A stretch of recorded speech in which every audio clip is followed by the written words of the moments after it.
গ্রীষ্ম বর্ষা বিনীতি ভরসা। হ্যাঁ, বিনীত শপিং সিটি। নমস্কার, আপনারা দেখছেন হুগলি আপডেট। আপনাদের সঙ্গে আমি উষা।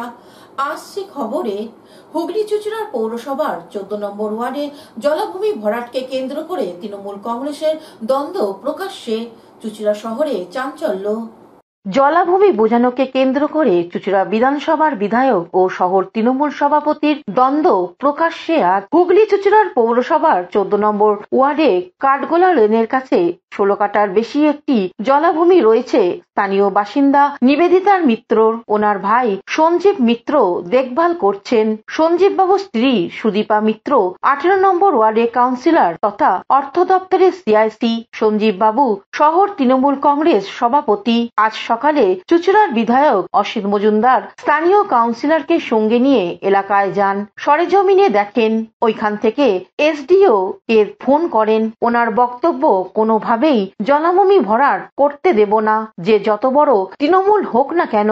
চোখে দেখুন না, এখানে পরপর 3টে পুকুর।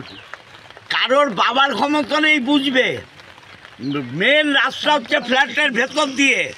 ফ্ল্যাটের লোকেরাও এর সাথে যুক্ত আছে কিনা আমার সন্দেহ আছে। ফ্ল্যাটের লোকেরাও যুক্ত আছে আমার সন্দেহ হচ্ছে। আমি এডিএমকে জানাবো, বিএলআরকে জানাবো, দুজনকেই ফোন করলাম, দেখুন কেউ ধরছে না। এরা অ্যাডমিনিস্ট্রেশনের লোক, কেউ ধরছে না। আমি আমার লেটার প্যাডে জানাবো। এর খতিয়ান নাম্বার আমার পিডব্লিউডি সিআইসি এসছে, আমার কাউন্সিলর এসছে। চিঠিটা দেখি, চিঠিটা থেকে চিঠিও ইস্যু হয়েছে। কাউন্সিলর অবজেকশন দিয়েছে, চিঠি ইস্যু হয়েছে। এরপরে ভরাট হচ্ছে। পুকুর ভরাট করতে গেলে কে কত ক্ষমতাশালী লোক, যেই হোক চরম অ্যাকশন নেব তার বিরুদ্ধে। পুকুর ভরাট, জমিতে গাছ কাটা, পুকুর ভরাট, এগুলো আমার বিধানসভায় আমি বরদাস্ত করব না। আমার বাবা হলেও না, আমার মা হলেও না। তো প্রতিবাদ করে চিঠি দিয়েছে এবং পৌরসভা তার এগেনস্টে নোটিশ ধরিয়েছে। কি নাম নোটিশের? নিবেদিতা মিত্র। নিবেদিতা মিত্র বলে এক ভদ্রমহিলা, তাকে চিঠি ধরানো হয়েছে এবং যত জায়গা কমপ্লেন করার আমি কমপ্লেন করব। আপনি এলেন এখানে, কিন্তু পৌরপ্রধান এখানে পৌরপ্রধান পরিষদ সদস্য এসছেন, সৌমিত্র ঘোষ, এই ওয়ার্ড কাউন্সিলর এসছেন। অন্যায় কাজে নিশ্চয়ই পৌরপ্রধান আসবে সময় হলে। দাদা একটা কথা, একেবারে এখানে গাড়ি ঢোকার কোনো জায়গা নেই, কিন্তু এখানে দেখা যাচ্ছে একেবারে এটাকে ভরাটের দিকে এগিয়ে যাচ্ছে। এখানে এখনো ফ্ল্যাট মালিকরা, ফ্ল্যাটে যারা বাস করে তাদের সঙ্গে যোগসজ্জা আছে, নাহলে ফ্ল্যাটের মধ্যে দিয়ে মাল ঢুকছে কি করে? খবর দেওয়া উচিত ছিল। বাইরের লোক চাবি চাইছে, সে এই ওয়ার্ডেরও লোক নয়। দাদা এখানে দেখা যাচ্ছে যে এখানে আমার দলের সভাপতি আছে, আমার এই ওয়ার্ডের দলের সভাপতি আছে, দলের কর্মীরা আছে, তারা দেখবে। আমরা অন্যায় করতে দেবো না। পুকুর ভরাট করলে অ্যাকশন হবে, তৃণমূলের বাবা হলেও অ্যাকশন হবে। তৃণমূল করছে, আপনারা খবর করুন, আমার কোনো আপত্তি নেই। কিন্তু তৃণমূল হলেও পুকুর ভরাট এবং গাছ কাটা আমি মানব না, আমার সরকার মানবে না। বন্ধ করবো, অ্যাকশন নেব। অন্যদিকে টাউন সভাপতি সঞ্জীব মিত্র প্রশ্ন করা হলে উনি বলেন, কোনোভাবেই পুকুর ভরাট করা হচ্ছে না, পুকুর পাড় পরিষ্কার হচ্ছে। উনি দরকার হলে নবান্নে যান, এখানে সকালে শুটিং ও রাত্রিরে সেটিং হবে না। যে বা যারা গেছে না জেনে গেছে, আর এলাকার কাউন্সিলর দুটো লোক পাঠিয়েছিল কাজ বন্ধের। আমরা সব জমি যখন কাগজপত্র সব যখন আমাদের, তো সেখানে কাজ বন্ধের কোনো প্রশ্ন নেই। যদি কোনো কোয়ারিজ থাকে, আইনগত যদি কোনো সমস্যা থাকে, সেটা আইনগতভাবেই আমাকে এলে তবেই আমি তার পেপার সাবমিশন করব, আদারওয়াইজ করব না। আর যতই যেই যাক, যেই ঘুরুক, তাতে কোনো লাভ নেই। আর আমার জমির চাবিপত্র সব আমাদের কাছেই থাকবে। হ্যাঁ, কারণ ওই যে ফ্ল্যাটের পাশ দিয়ে যে রাস্তাটা দিয়ে হেঁটে ঢুকলেন, ওটাও আমাদেরই, অর্থাৎ ওই জমিতে যাওয়ার 6 ফুটের রাস্তা আমাদেরই। অর্থাৎ পেপারসও তাই বলছে, জয়েনও তাই বলছে। অর্থাৎ যেটা অভিযোগ, যেটা পুকুর বোঝানো, এটা মিথ্যে, এটা ভিত্তি, এটার কোনো যুক্তিকতা নেই। এমএলএ কী বললো, সিআইসি পিডাব্লিউডি কী বললো, এটা কোনো বিষয় না। আইনের পথে চলবে এবং তাদের সঙ্গে বুঝে নেওয়ার মতন আমার দক্ষতা যোগ্যতা যথেষ্ট আছে, কারণ আমরা এটা হাইকোর্ট থেকেই পেয়েছি, লড়াইয়ের মধ্য দিয়েই পেয়েছি। অর্থাৎ কেউ কাউকে পাইয়ে দিতে আসে। অর্থাৎ সূর্য শহরের যে পুকুরগুলো বন্ধ হচ্ছে, ওখানটা বাড়তি সময় দিলে মনে হয়, উনি তো দলের তৃণমূল কংগ্রেসের বিধায়ক, অতএব সেখানটা কাজ হবে এবং ওনার পরিষ্কার ভাবমূর্তি ফিরবে সমাজে। আর দ্বিতীয় কথা হচ্ছে রবীন মুখার্জির বউ, অর্থাৎ প্রয়াত রবীন মুখার্জি আমাদের বিধায়ক ছিলেন, তার স্ত্রী দুদিন আগে 4 নম্বর ওয়ার্ডের একটা কমপ্লেন করেছেন। আর আমার স্পেসিফিকভাবে 14 নম্বর ওয়ার্ডের কিছু পুকুর বুঝেছে, সেটারও কমপ্লেন রইল মুখামুখি। অর্থাৎ আমি তো কোনো রিটিন কিছু দিতে পারবো না, তো সেগুলো বিধায়ক ঘুরে ঘুরে যদি দেখে সেগুলোকে খনন করতে পারেন, উনি তো আজকে স্টেটমেন্টে বলেছেন উনি খনন করবেন, দেখি সেটার অপেক্ষায় রইলাম। আর সিআইসি পিডাব্লিউডিকে বলি, রাস্তাগুলোর বেহাল দশা, তার একটা পূর্ণাঙ্গ রিপোর্ট জনগণের এই প্রেস মিডিয়ার মাধ্যমে দেখানো, আর মধ্যিখানে যে নিরুদ্দেশ ছিল তার ব্যাখ্যাটা পুরো প্রেস মিডিয়ার মাধ্যমে দিয়ে দিতে হবে তাকে। আপনাকে জানিয়েছে পৌরসভা থেকে, আপনাকে কিছু নোটিশ না, দিয়েছিল? আমাকে কালকে বিকেল 5:30 নাগাদ ইও সাহেব, এক্সিকিউটিভ অফিসার, তিনি আমাকে একটা লেটার দিদির কাছে পাঠিয়েছে, দিদি আমাকে ওটা ফরওয়ার্ড করেছে। কি লেখা আছে লেটারে? তাতে লেখা আছে নাকি ওই পুকুর বোঝানোর স্টপ অর্ডার, হ্যান ত্যান, পুকুর কোথাও বোঝেও নি, বুঝবেও না, এটুকু গ্যারেন্টেড। আর এতে তদন্তে উনি বিএলও ফিলও দেখিয়েছেন। আমি বলছি এটাতে দরকার হচ্ছে সিপি সাহেবের প্রয়োজন আছে, ডিএম ম্যাডামের প্রয়োজন আছে, এসডিও ম্যাডামের প্রয়োজন আছে, এর থেকেও সর্বোচ্চ পদ নবান্ন যদি আমাদের রাজ্যের মুখ্যমন্ত্রী যদি এটা তদন্ত করেন, তাহলে কি কতটা পরিষ্কার সবটাই বেরিয়ে যাবে। সব রকম দিক থেকে আমাদের অগ্নি পরীক্ষা আমাদের বংশের সবাই দেওয়ার জন্য তৈরি আছে। বিধায়ক বলেছে যে আপনি হ্যাঁ, সেটা উনি ঠিকই বলেছেন, তৃণমূলের পাওয়ার লাগিয়ে শহরের অর্ধেক পুকুর বুঝে গেছে। হ্যাঁ, সে তো চুজো শহর জানেন এবং আমাদের সব নেতৃত্বরাই জানেন যে দিনের বেলায় শুটিং হয়, রাত্রিবেলায় সেটিং হয়। তো আমার সাথে কোনো সেটিংয়ের গল্প হবে না, ওই জন্যই তো আজকে উনি নিজে এসেছেন। উনি আমার বিরুদ্ধে এত বছর আছেন, কিছু পায়নি, তাই কিছু তো একটা দিতে হবে দিদিকে, আমাদের মুখ্যমন্ত্রীকে কিছু একটা আমার সম্পর্কে দেখাতে হবে, নাহলে আমার ডিমোশনটা হবে কোথা থেকে। সেই জন্যই উনি চেষ্টা করছেন। তার মানে অন্য কি গন্ধ আছে? হ্যাঁ, অবশ্যই পেছনে তো অনেক কারণ। এটা কি পুরো গোষ্ঠীদ্বন্দ্ব চলছে আপনাদের মধ্যে? এটা বাজে কথা, গোষ্ঠীর এখানে কোনো ব্যাপার নেই। উনি আগ বাড়িয়ে যদি সব ব্যাপারে জানে, এগুলো পার্ট হচ্ছে চেয়ারম্যানের পার্ট, উনি সব সময় এগিয়ে যান। আপনি তো দীর্ঘদিন পৌরসভায় প্রতিনিধিত্ব করেছেন, ফিনান্স, ওনার তো বোধজ্ঞান থাকে না, বোধজ্ঞান থাকে না। তৃণমূলের দল করে আপনি বলছেন যে ওটা না, পুকুর যা যা রেকর্ডে আছে তাই তাই আছে, আর যেটা কাজ হচ্ছে সেটা বাস্তু জমি, সেটা বাস্তু জমি। সেটা আমি পেপার দিচ্ছি আপনাদেরকে, প্রেস মিডিয়ায় যা পেপার আছে সব দিচ্ছি, হাইকোর্টের অর্ডার ফর্ডার সবই দিচ্ছি। তাহলে বিধায়ক গিয়ে কি দেখলেন? বিধায়ক গিয়ে দেখছিলেন যে গার্বেজ ফেলা হয়েছে, রাবিশ ফেলা হয়েছে। গার্বেজ কোথায় বলছেন ফেলা হয়েছে? পুকুরে। স্পেসিফিক করতে বলুন, কোনটা ওনার প্রবলেম হচ্ছে, কোনখানে ওনার সমস্যা মনে হচ্ছে, কি সমস্যা আছে, ভালো করে ভেঙে প্যাডে লিখে দিতে বলুন। এটা কি আপনাকে তো ডাকা দরকার ছিল সেখানে, কোনখানে? ওখানে তো আপনাকেও জানানো দরকার ছিল। উনি মানুষকে মানুষ মনে করেন নাকি? উনি তো জানেনই না কোনটা কি করা দরকার আছে।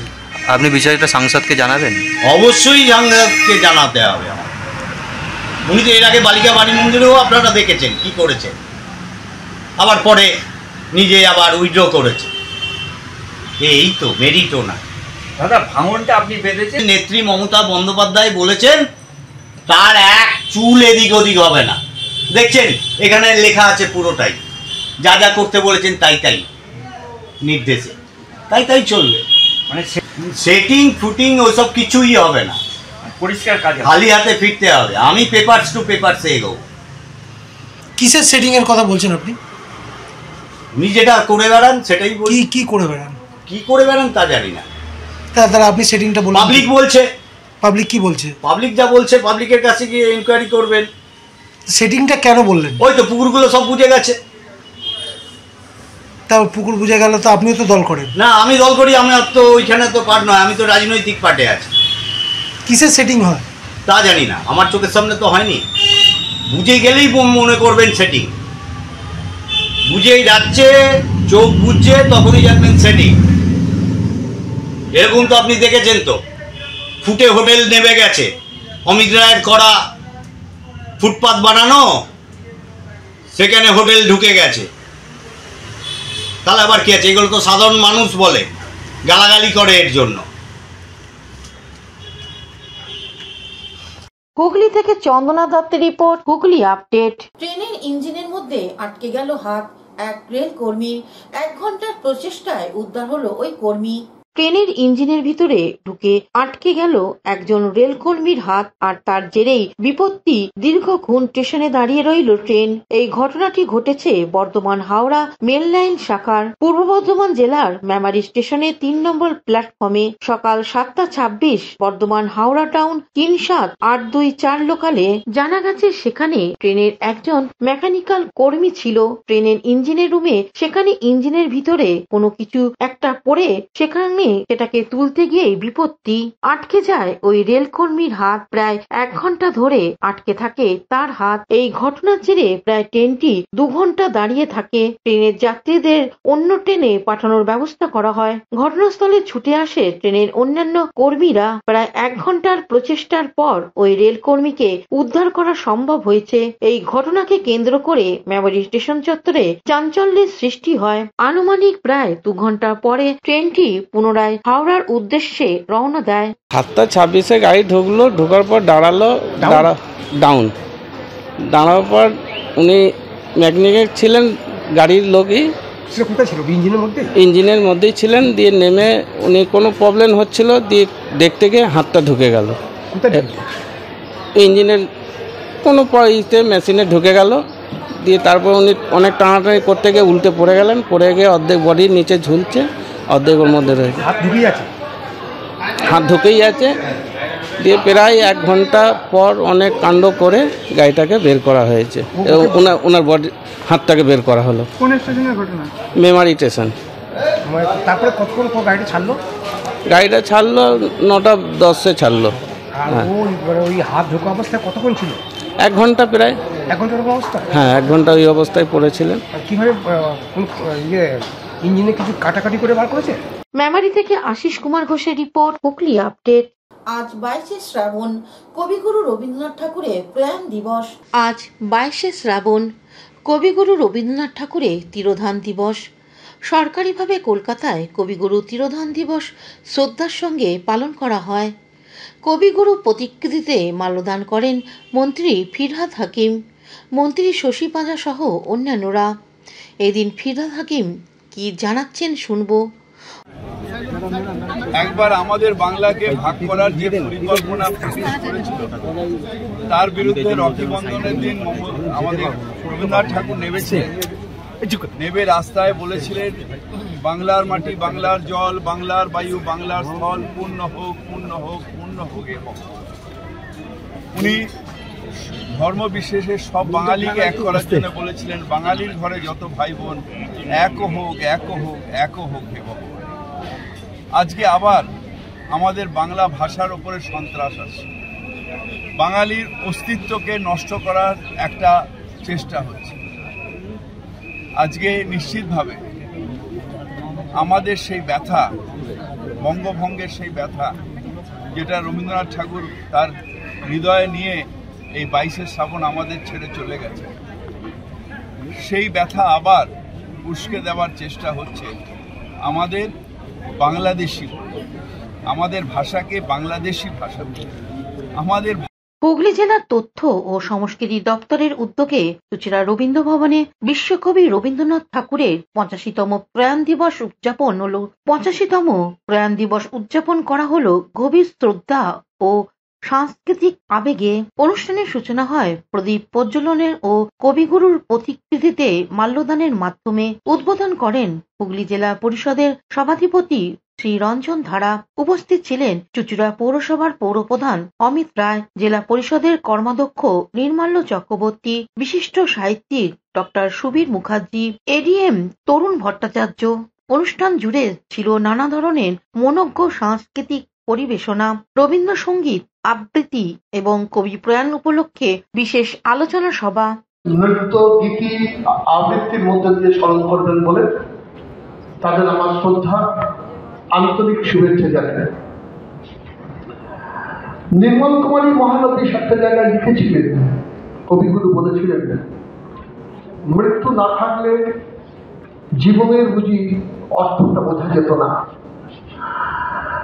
নিজের জীবনে বারবার দুঃখ এসেছে, মৃত্যু এসেছে। 41 বছর বয়সে তার প্রিয় সহধর্মিণীকে হারিয়েছিলেন। তারপরে কবির 3 কন্যা এবং 2 পুত্রের মধ্যে রানী চলে গেলেন। তারপর কলেরায় মারা গেলেন প্রিয় পুত্র সমীরেন্দ্রনাথ ঠাকুর সমীর। কবিগুরু লিখলেন, আজ জ্যোৎস্না রাতে সবাই গেছে বনে। আজ শ্রাবণে মন খারাপ করা একটি দিন। বাংলা ও বাঙালির একান্ত আপনজন, সংস্কৃতির অভিভাবক বিশ্বকবি রবীন্দ্রনাথ ঠাকুরের প্রয়াণ দিবস। শ্রাবণধারায় ভেজা সকাল থেকেই বিভিন্ন প্রতিষ্ঠানে এই দিনটির প্রতি শ্রদ্ধা নিবেদন করা হয়। হুগলি চুঁচুড়া পৌরসভায় পৌরপ্রধান অমিত রায় সহ অন্যান্যরা কবিকে শ্রদ্ধা নিবেদন করেন এবং পৌরপ্রধান অমিত রায় কি বলছেন শুনবো। সবাই জানেন যে আমাদের বাঙালি প্রাণের হৃদয়ের কবি রবীন্দ্রনাথ ঠাকুরের প্রয়াণ দিবস 22শে শ্রাবণ। 1941 সালে তিনি প্রয়াত হয়েছিলেন এবং তিনি বাংলার গৌরবের জন্য নোবেল পুরস্কার নিয়ে এসেছেন, তিনি পুরস্কৃত হয়েছেন। এবং 2টি দেশ, বাংলাদেশ এবং ভারতবর্ষের জাতীয় সঙ্গীত তারই রচিত। সেই বাংলাকে আজকে দাঁড়িয়ে অপমান করা হচ্ছে, বাংলা এবং বাংলা ভাষাকে। আজকে রবীন্দ্রনাথের প্রয়াণ দিবসে আমরা শপথ নিচ্ছি, রবীন্দ্রনাথের বাংলাকে আমরা কোনোভাবে অপদস্থ হতে দেব না, কোনোভাবে অসম্মানিত হতে দেব না। তার জন্য যতদূর পর্যন্ত লড়াই নিয়ে যেতে হয় আমরা বাংলার মানুষেরা সেই জায়গায় নিয়ে যাব। আমরা রবীন্দ্রনাথের প্রতি গভীর শ্রদ্ধা নিবেদন করে, এবং এই রবীন্দ্রনাথ শুধু কবি ছিলেন না, আপনাদের মনে আছে যে স্বাধীনতা সংগ্রামের সময় ওনার একটা গুরুত্বপূর্ণ ভূমিকা ছিল। মহাত্মা গান্ধী তার কাছে এসে পরামর্শ নিতেন এবং তিনি নাইট উপাধি ত্যাগ করেছিলেন শুধু স্বাধীনতার কারণে, বাংলাকে অপমানের কারণে।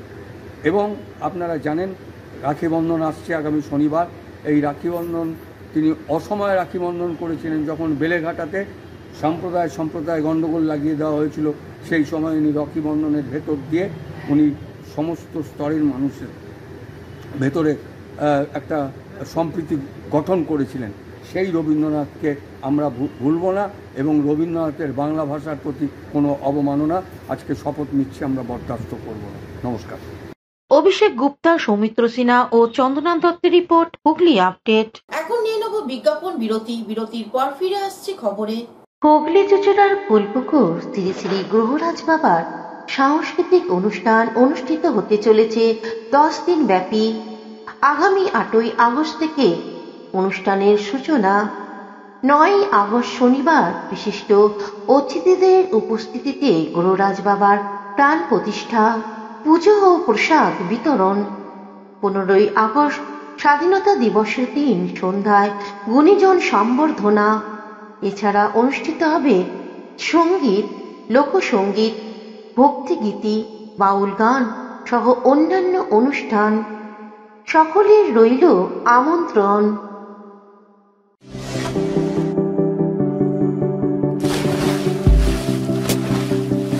Fasten your seatbelts as you take a tour around your marine wonderland.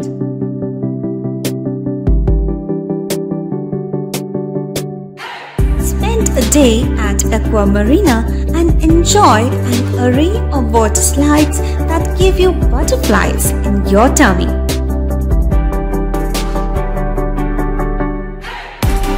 Aqua Marina is a holistic weekend destination for friends, family and couples and offers magic to soothe your body, mind and soul.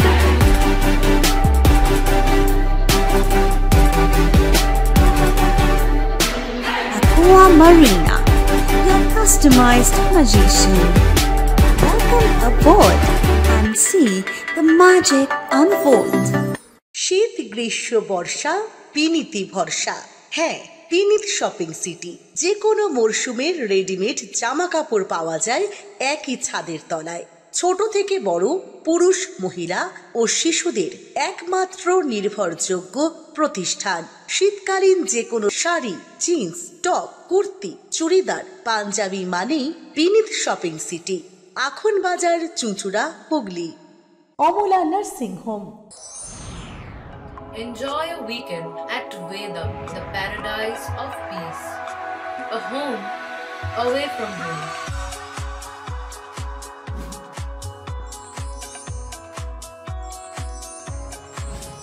See yourself resonating with the nature. Vedam welcomes you to create your best memories. আমার পাড়ায় আমার সমাধান হুগলি চুঁচুড়ার পৌরসভায় বেশ কিছু ওয়ার্ডে অনুষ্ঠিত হয়ে গেল। হুগলি চুঁচুড়ার পৌরসভার 6 নম্বর ওয়ার্ড সংলগ্ন দেবী পার্ক কমিউনিটি হলে অনুষ্ঠিত হলো রাজ্যের মুখ্যমন্ত্রী মমতা বন্দ্যোপাধ্যায়ের স্বপ্নের প্রকল্প আমাদের পাড়া আমাদের সমাধান ক্যাম্পে শুভ সূচনা করেন চুঁচুড়ার পৌরসভার পৌরপ্রধান অমিত রায়। অনুষ্ঠানে বিশেষ অতিথি হিসেবে উপস্থিত ছিলেন সদর মহকুমা শাসক শ্রীতা শুক্লা সান্ডাল, শহর তৃণমূল কংগ্রেস সভাপতি সঞ্জীব মিত্র, যুব সভাপতি তন্ময় রায়, ওয়ার্ড কাউন্সিলর ঝন্টু বিশ্বাস সহ অন্যান্য বিশিষ্ট ব্যক্তিবর্গ। এই প্রকল্পে মূল উদ্দেশ্য হল জনগণের নিত্যদিনের সমস্যাগুলির সরাসরি সমাধান ও প্রশাসনের কাছে সাধারণ মানুষের আরো সহজে পৌঁছানো। এদিনের ক্যাম্পে এলাকার বহু বাসিন্দা তাদের অভিযোগ ও সমস্যার কথা জানান এবং প্রশাসনের তরফ থেকে তাৎক্ষণিকভাবে নানা সমস্যার সমাধান করার পদক্ষেপ নেওয়া হয়। এই ধরনের উদ্যোগ সাধারণ মানুষের আস্থাকে আরো মজবুত করছে বলেই মত উপস্থিত বাসিন্দাদের।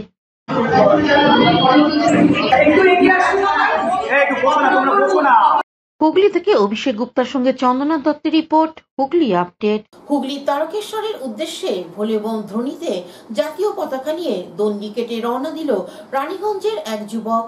হুগলি তারকেশ্বরের উদ্দেশ্যে ভোলে বোম ধ্বনিতে জাতীয় পতাকা নিয়ে দণ্ডি কেটে রওনা রানীগঞ্জের যুবকের ধর্ম আর দেশপ্রেমের মিলন ঘটিয়ে হিন্দু ধর্মের বার্তা ছড়িয়ে দিতে অভিনব যাত্রা পশ্চিম বর্ধমানের রানীগঞ্জের রক্তার নগরের যুবক সৌরভ পালের। শ্রাবণ মাস মানেই তারকেশ্বরে উপচে পড়া ভক্তের ভিড়। ভোলেনাথের টানে দেশে নানা প্রান্ত থেকে মানুষ ছুটে আসেন ভোলে বাবার দর্শনে, কিন্তু সৌরভ পালের যাত্রা শুধু এক ভক্তের ভ্রমণ নয়, এক নবজাগরণের প্রচেষ্টা। বৃহস্পতিবার সকালে নিজের যাত্রা শুরু করেন সৌরভ। সঙ্গে ছিলেন আরো দুজন সাথী যারা তার এই মহৎ উদ্দেশ্যে কাঁধে কাঁধ মিলিয়ে এগিয়ে চলেছেন। 19 নম্বর জাতীয় সড়ক ধরে দণ্ডি কেটে মঙ্গলবার সন্ধ্যায় পৌঁছান পানাগড়ে। সেখানকার এক শিব মন্দিরে রাত্রি জ্ঞাপন করেন তারা। বুধবার সকাল হতেই ফের তারকেশ্বরের উদ্দেশ্যে যাত্রা। বুধবার ভোরেই সূর্যের প্রথম আলোয় আবারও যাত্রা শুরু সৌরভের। ঝড় বৃষ্টি যাই হোক, সমস্ত প্রতিকূলতাকে হারিয়ে তারকেশ্বরে গিয়ে বাবার দর্শন সৌরভের কাছে এখন একমাত্র কাজ। না, এটা কোনো মানসিক ছিল না আমার, মানে একটা শ্রাবণ মাস বছরের মাসে এটা সবাই যায়, তুমিও ইচ্ছে ছিল কি যাবো, কিন্তু কোনোদিন বাবার কাছে দণ্ডি কেটে যাবো। তার সাথে সাথে একটা বার্তা নিয়ে বেরিয়েছিলাম, যেটা হচ্ছে সনাতন ধর্মের বার্তা। আমি সনাতন ধর্মের ছেলে, ভগবান আমাকে পাঠিয়েছে সনাতন ধর্ম হিসেবে। অনেককেই পাঠিয়েছে যাদেরকে আমি সব ধর্মকেই ভালোবাসি, হিন্দু মুসলিম খ্রিস্টান সবাইকেই ভালোবাসি। বাস আমার কথা হচ্ছে এটাই কি ধর্ম চেঞ্জ করার অধিকার আমাদেরকে ভগবান দেয় না, ধর্ম আমরা চেঞ্জ করতে পারি না। কৌশিক ঘোষের রিপোর্ট, হুগলি আপডেট। এখনকার মতন খবর এই পর্যন্তই। প্রতিদিন দেখুন হুগলি আপডেট। নমস্কার।